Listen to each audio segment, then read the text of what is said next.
Good day.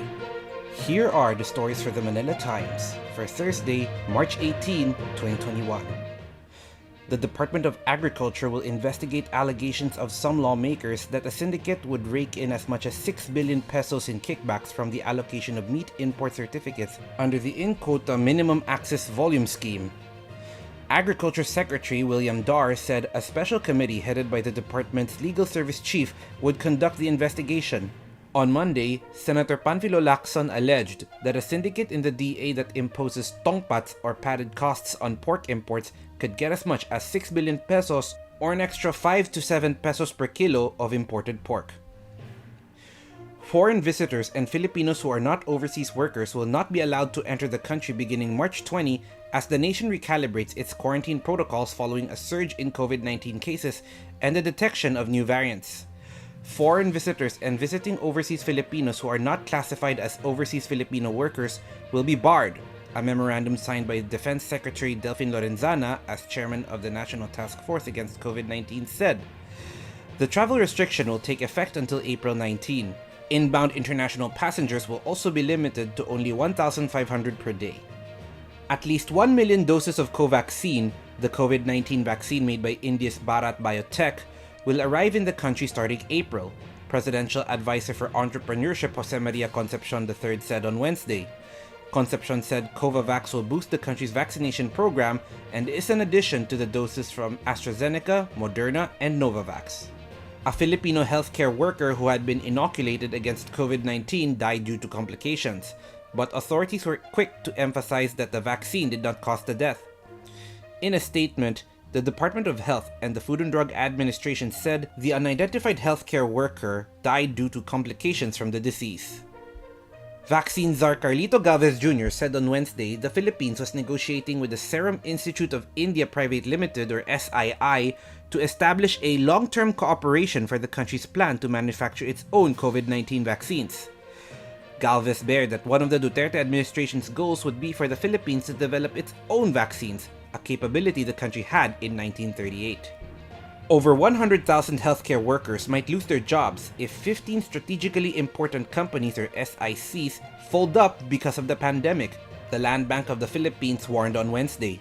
It said these 15 companies would incur losses of over 5 trillion pesos if the government would not help them under the proposed Government Financial Institutions Unified Incentives to Guide Distressed Enterprises for Economic Recovery, or the GUIDE Act. Gian Angelo Dumalagan, Land Bank Assistant Vice President and Chief Market Economist, during a Senate hearing, said the 15 SICs were all publicly listed. The PDP Laban chapter in Olongapo City formally launched the Go Duterte movement, which aims to urge Senator Christopher Lawrence Bongo to run for president along with President Rodrigo Duterte as vice president in the 2022 national elections.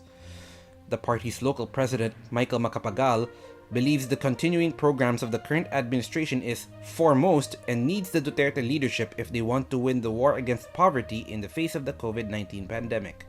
With 26 employees afflicted with COVID-19, the entire Senate building has been placed on lockdown until March 20. Senate President Vicente Soto III ordered the lockdown upon the recommendation of the Senate Dental and Medical Department. Soto said there would be no session on March 29 and 30. Sessions will resume on March 31. Senate Majority Leader Juan Miguel Zubiri informed Soto that the House of Representatives was also going on lockdown. In business, the national government's fiscal deficit narrowed to 14.1 billion pesos in the first month of 2021 as state spending rose and revenue collections fell, according to the Bureau of the Treasury. Treasury data showed on Wednesday that the shortfall was smaller than the 302.59 billion peso deficit in December and a turnaround of the 23 billion peso surplus in January 2020. Topping sports, the Philippine Basketball Association is now waiting for the approval of the local government unit of Antipolo City to host the upcoming PBA Philippine Cup, which will blast off on April 18.